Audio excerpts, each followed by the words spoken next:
Karma. What a frequently used word. Karma is a word that belongs to India. It is the word meaning action. And it is very famous in the ancient scripture, which is called Srimad Bhagavad Gita. Karma, akarma, vikarma. That means there are three kinds of karma: good karma, pure karma, neutral karma, and negative karma. So whatever is the interaction between ourselves and others, between ourselves and nature, and between ourselves and the divine, is karma. And it's not just what we do, but also the words we use, even the tone of voice in the words we use. And a very subtle form of karma is thought and feelings. And so mostly people understand about karma in quite a simple way. And they usually say, as you sow, so you reap. Or we also hear it described like one of the scientific laws that everything has an equal and opposite reaction. So that means that karma is a spiritual law, which you can also find reflected in the laws of physics. And it is an energy which is always seeking balance. And every time we do anything, think anything, feel anything, or even react to anything, that applies pressure on this very complex system of balances. And then the energy of karma looks to redress the balance. So as Sister Jabin was saying, we have a lot of issues with one another. And so we would like to, I think, talk about the issues that we have with one another in two ways. One is that we have a karmic credit with people. Other is we have a karmic debt with people. So the experience of any kind of difficulty, suffering, being incorrectly treated, people having an inappropriate attitude towards us, all of this is an indicator that we are in some way in debt to that person. And the discomfort that we experience when they do not treat us correctly is the law of karma equalizing something that I must have done at some time to create a debt, which gets balanced anytime. Because sometimes you do something and nothing happens. That is to say, there's no reaction, no karmic balancing happening. And that's because it will come, but it won't necessarily come right away. So the consequences of karma are sometimes immediate, sometimes after a little while, and sometimes after a very long time. And this is where the idea of reincarnation needs to be added to the mix, because sometimes something will happen between ourselves and someone who we hardly know or only just met, but yet things go really badly. And this is a sign that there was some karmic account from another lifetime, which is only now coming up for settlement. And then on the other side of the scale, where we have karmic credit with people, then the experience is fairly different. One thing that you might experience in your life is sometimes you meet someone and you immediately feel that you know them, that you like them, and you have many, many things in common. And very quickly you come into a relationship which works really nicely and it's balanced and everything is good. And this doesn't happen that often because mostly we tend to find ourselves in karmic debt with people. But this is an example of karmic credit. And we can also call this a relationship of harmonious karma. So you can have a relationship of negative karma where there is a lot of disturbance and suffering and pain in the karmic interaction. That would be a relationship that we would call a relationship of bondage. Sometimes you may experience yourself in a relationship with someone where it's kind of love-hate. You can't live without them and you can't live with them either, but you're tied. You can't get away. So this is called a relationship of karmic bondage. And this happens especially in very close relationships. So it can happen in families. Everyone gets born in a family, and so you get the mother and father that you get. But why do you get this particular mother and father is because when you get born in a family, it is all because of your karma with those family members. And so there may be some family members that you have quite a neutral, perfectly okay relationship, nothing special, but there's no problem. And so that's a fairly neutral relationship. Then there are other members of the family with whom you have a really hard time. I'll give you a little example of how strange it is, that how it plays out. Recently, I met some boys who, I'm speaking from Germany here, and they had come about a year ago to Germany from Africa with their family. And the two boys were twins, and identical twins. But strangely enough, the father of those two boys favors one of the twins and gives him whatever he needs, attention, love, support for his school projects and his sports interests and so on. But then the other twin, who's a really nice boy, he gets neglected. His father doesn't treat him well, looks at him as if he really shouldn't have been born, and is really quite horrible to him.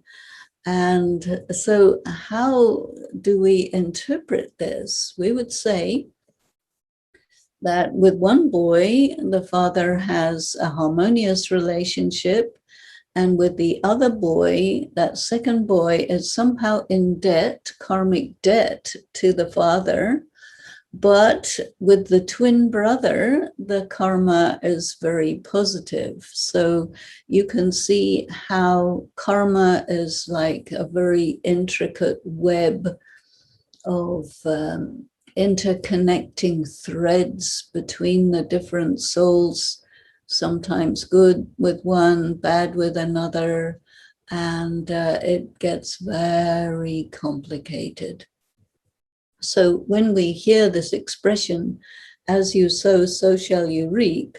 It's really a very simple description of karma, which is not taking into consideration any of the other dimensions and the other complexities that are there. So when you look at your life and all your relationships and you wonder, how did it ever happen that I connected with these people in a good way, those people in a bad way? What's going on here? And so the process of understanding the nature of the karmic connection and then considering this question that you have in your relationships, which is, how should I resolve this relationship? So therefore, there is another angle of approach that I would like to propose to you, and that is that when things are bad and you know theoretically that there is some sort of karmic debt getting paid out here, but it's too complicated to figure out the exact nature of the debt. But the other angle that you can look at is, this is a test. This is a very, very useful way to look at it.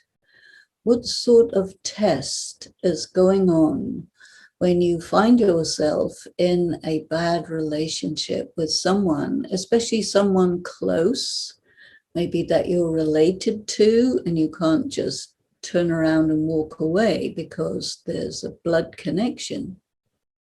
So you're stuck with them. And it's a test. What is it a test of?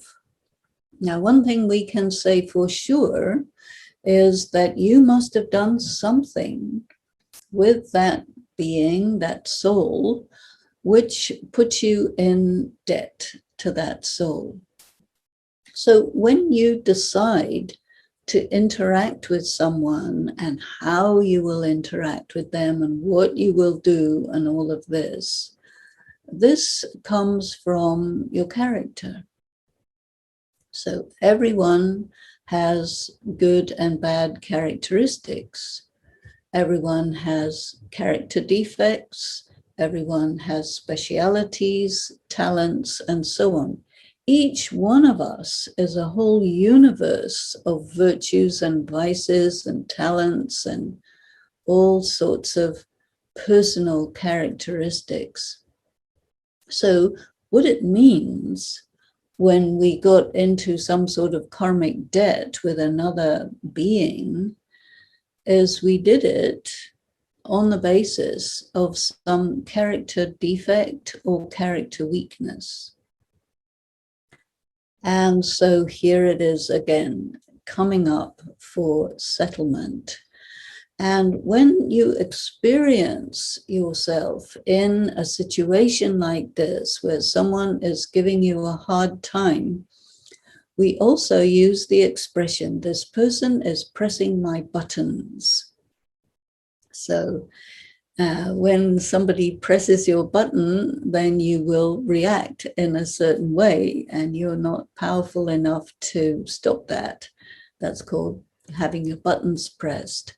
So we do also think about spiritual practice.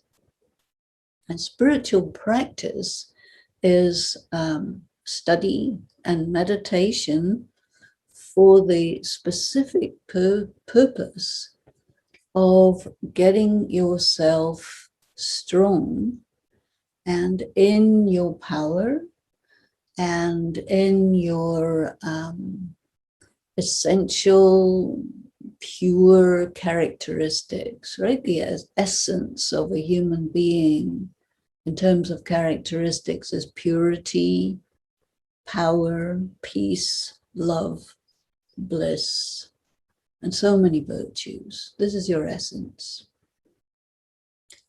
But when the spirit is weak, which most spirits are at this time, then something happens, some situation arises, and you will conduct yourself not in a self-empowered approach, but you will operate from your weakness. And this is what puts you into karmic debt in the first place. And it also reinforces your weakness or intensifies your weakness. So the karmic debt coming up for settlement is also your weakness or your character defect getting attacked, challenged, and normally you would just do that same negative behavior once again because it is provoked by that situation. Someone pressed that particular button and you played out that character weakness, and it was not something you could do anything about. It is stronger than you. And then when you're suffering, you're settling the karma, but because you're reacting from the negative character defect, you're creating a new karmic debt. And it may be more of a debt than what you just settled. And so this is why over the course of a long period of time, there is overall an intensification and increase in the overall debt, which also translates as an increase in human suffering overall. And I mean, there are many indications of this. There's so many problems going on, so many wars happening. I think in every family, there's some degree of dysfunctionality. There are problems in businesses, in organizations and institutions, in hospitals, in schools, in every way that you could interact with people, either who are really close to you in family or that you work with or that are part of your community, or you find yourself in a war situation with other people from another community. And all this is getting more and more of a tangle. And the more you suffer, the weaker you become. And so there is another thing that spiritual practice helps us with, which is really, really good. And that is that it teaches us that when something comes along which really gives you a hard time, two things you must do. One of them is to not take that negative energy into yourself. That means you're not taking it personally, you're not absorbing it, you're not having an emotional feeling about it, wanting to take revenge, resentment. All this type of thing is a way of internalizing that suffering that was just inflicted on you, that hardship, that pain. And then the other aspect that spiritual practice teaches us is power of endurance. Because if we can manage the pain that is sent in our way and endure it, we find that we see another spiritual law coming into play here. And that's a very interesting one that not everybody knows. That is that in any situation, in anybody's life, circumstances arise, something maybe that has to be endured, and this will persist for some time. There's a time limit. When the time limit is finished, then it fades away. So what that does for us is it gives us a good motivation to think about persevering in the face of difficulty, handling the difficulty, because you can tell yourself it will pass, it will finish after some time. Just you have to endure it for a while. And we have a very different relationship with enduring something for a while or enduring something forever. If it's forever, we don't want to do that. If it's just for a while, it's more manageable. We're willing to do it. So these two things, not taking this sorrow, this real negative feelings that are sent along with the negative action, and to internalize that is to really weaken the self and make it much more difficult to get past that particular activity or situation which gives us pain. And then the other is to manage it, to hold out, to persevere, to just hang in there until it's past, because it will pass. Everything is like that. It arises, persists for a while, and then it fades away. So there's another thing, and that is something comes. You say, okay, it's a test, and you have to really think, okay, what is it in me that makes me particularly susceptible to this type of situation happening again and again and again? Because the difficult situation can also be construed as a message.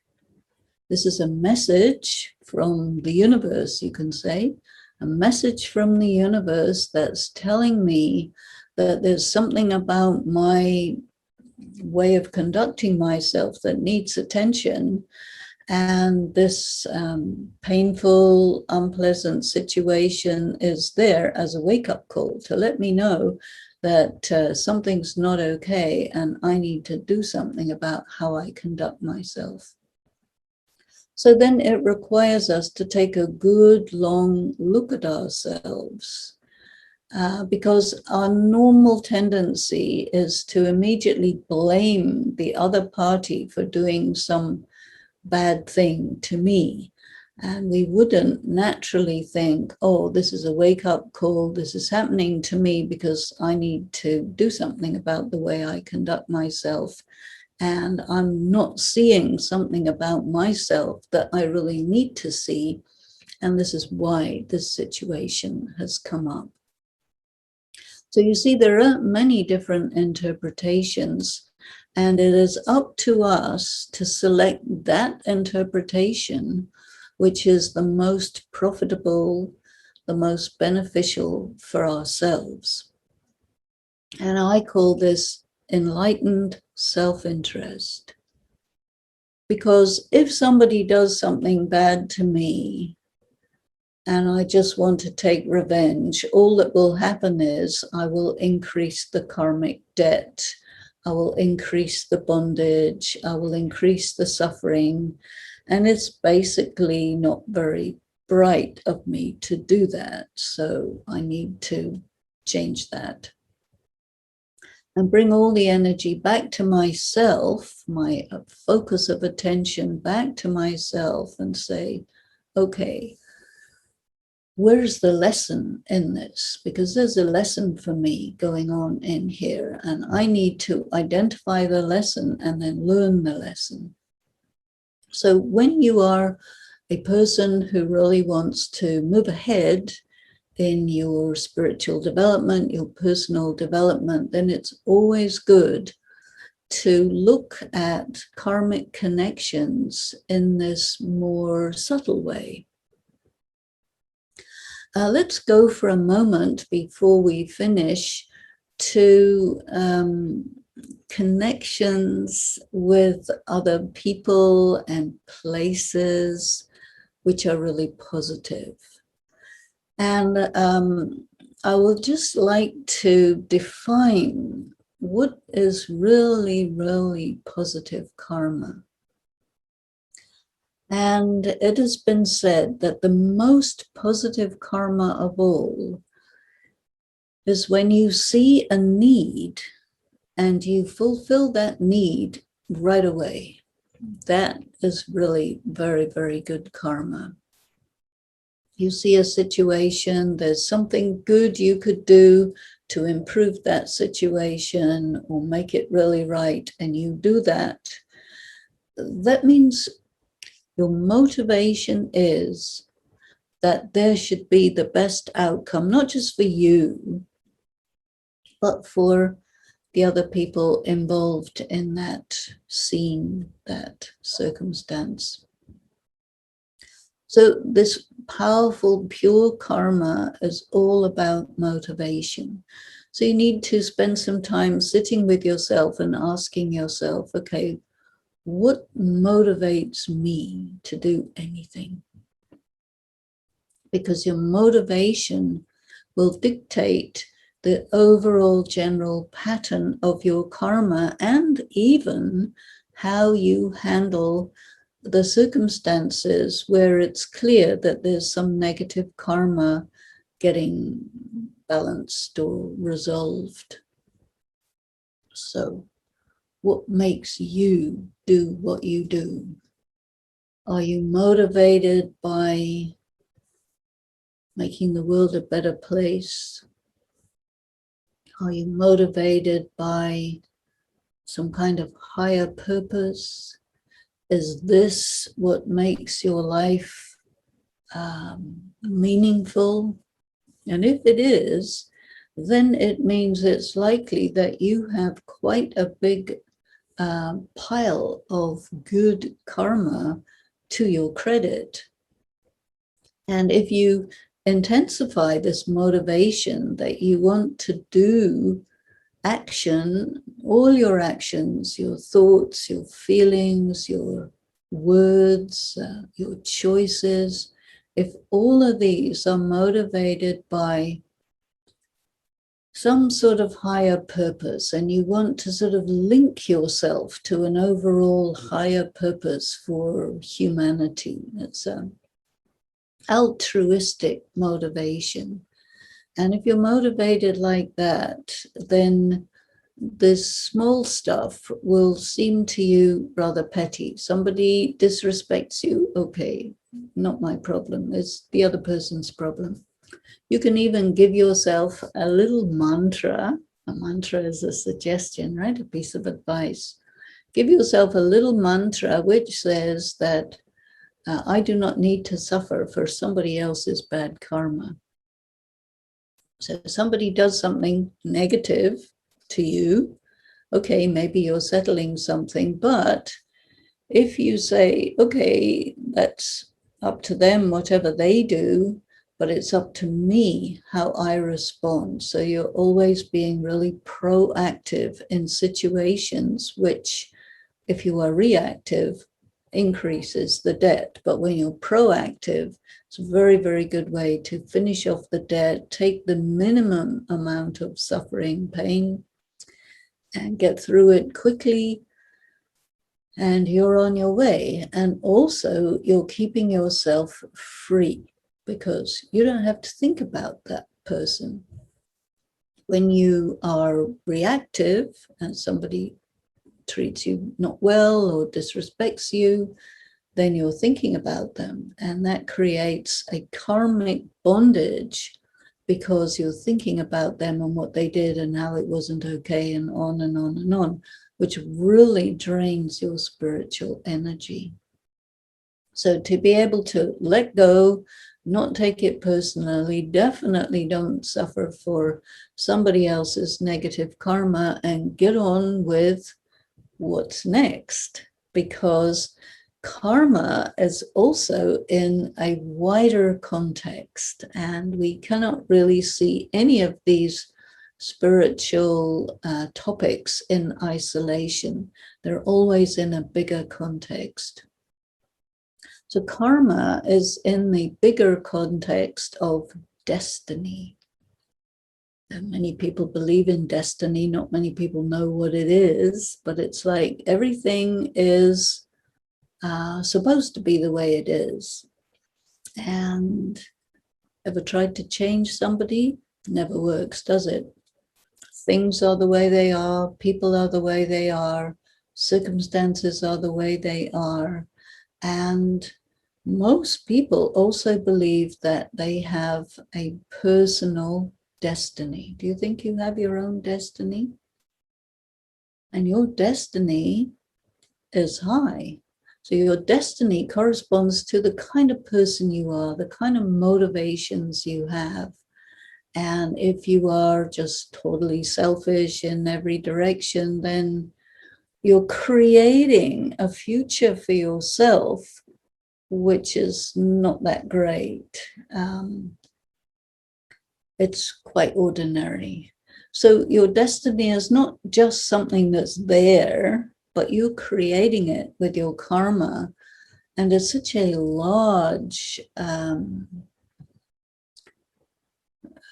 expanse that, everybody has their destiny. And then within that, they do their karma, which can make the destiny brighter or dimmer, depending on you. So karma and destiny are very much like left foot, right foot going along together. And you probably experience sometimes you get into certain situations where it doesn't matter what you do, the situation goes its own way. And then you can understand from that the force of destiny in this case is more powerful than the force of karma. And then there are other times where you're called to action, you need to be proactive and do something, and then the outcome of that scene becomes good because you took action, you did a pure karma, and you resolved the situation. And by doing that, you also create a brightening of your destiny. So you can see how complex this all is. This is why this study of spirituality really takes time, and we need to give time to it. We need to give time to thinking about it. And that's really what meditation is about.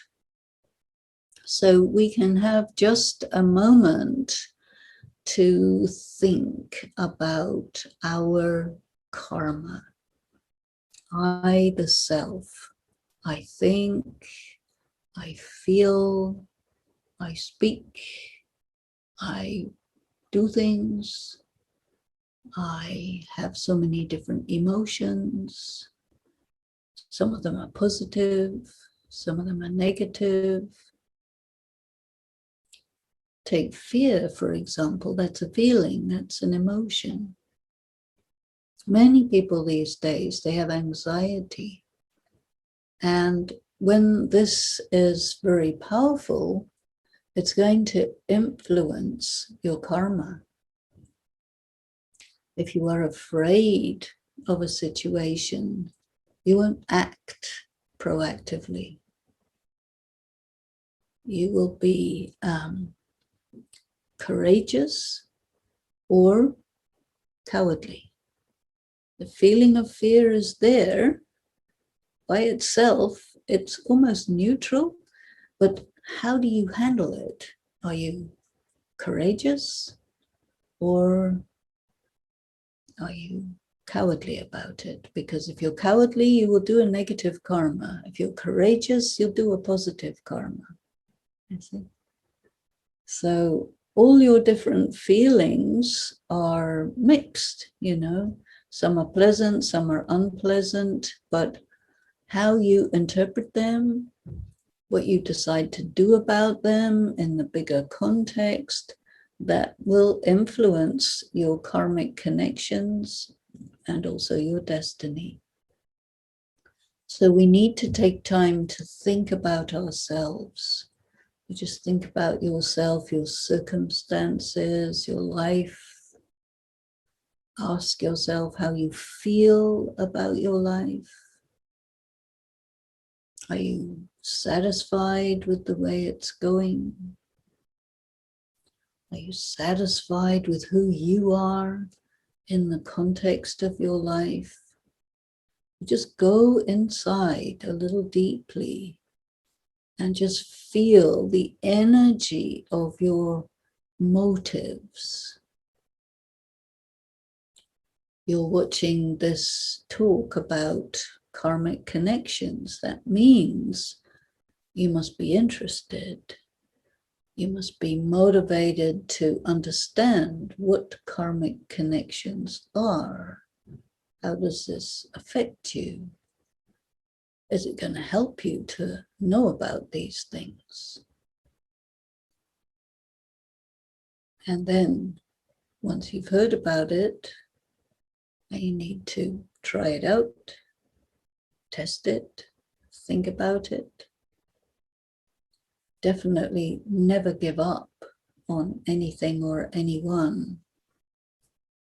Stay with it, go inside, and also try, when you have any untoward situation, try and understand, what's the lesson for me?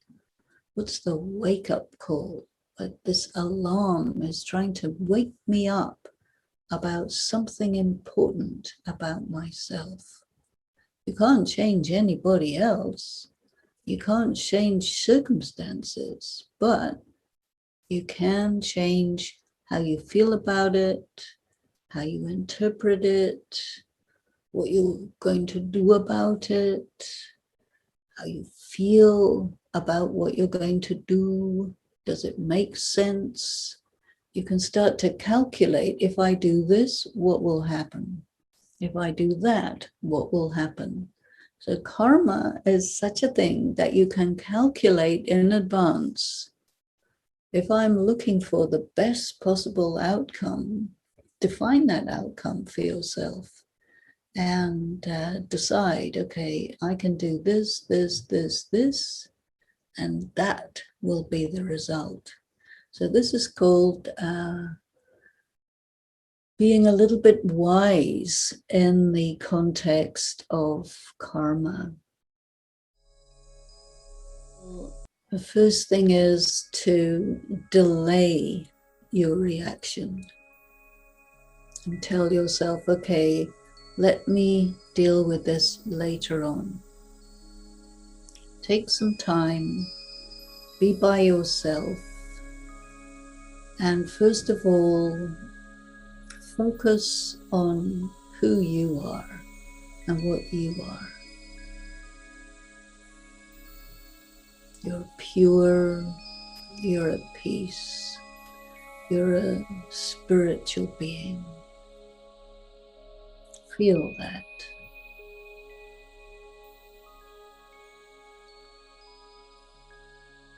And whatever that person did, that's a scene, like a clip from a movie or a TV show. It's just a scene. And look at that person, how you feel. What they did triggered a feeling, no doubt. Identify the feeling. They made you feel angry, but it's optional to express that anger or not. Usually the situation is complicated. Who is that person? What is that person? It's also a spiritual being. Everyone is different. Everyone has their story. And what do you want? I think The best is to have a light touch relationship.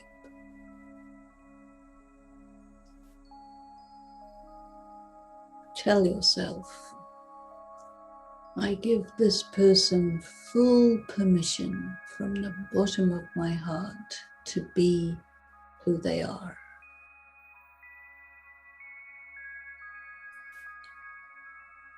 Let them be essentially what they are, also pure, also peaceful, loving.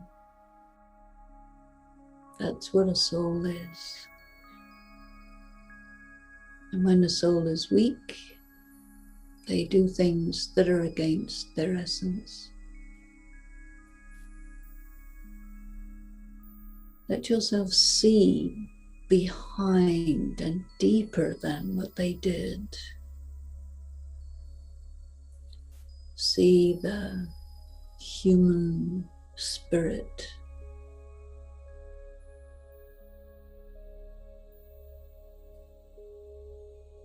Let yourself send vibrations of good energy to that soul.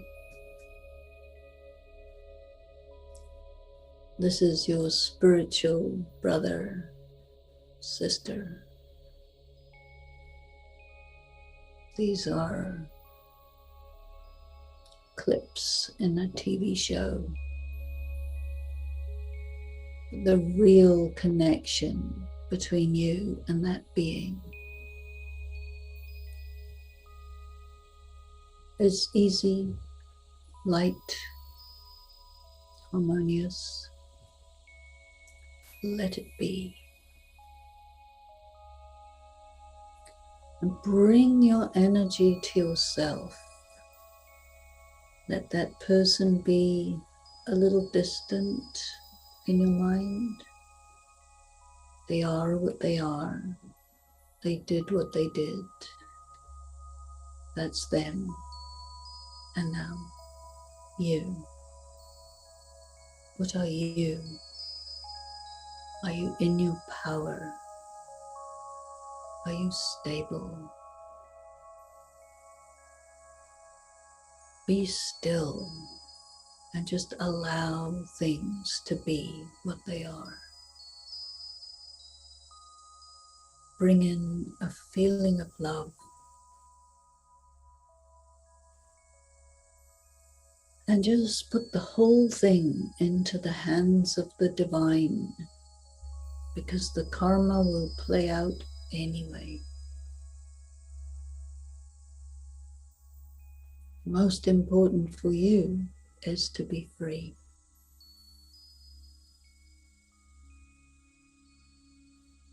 Take time to stabilize like this.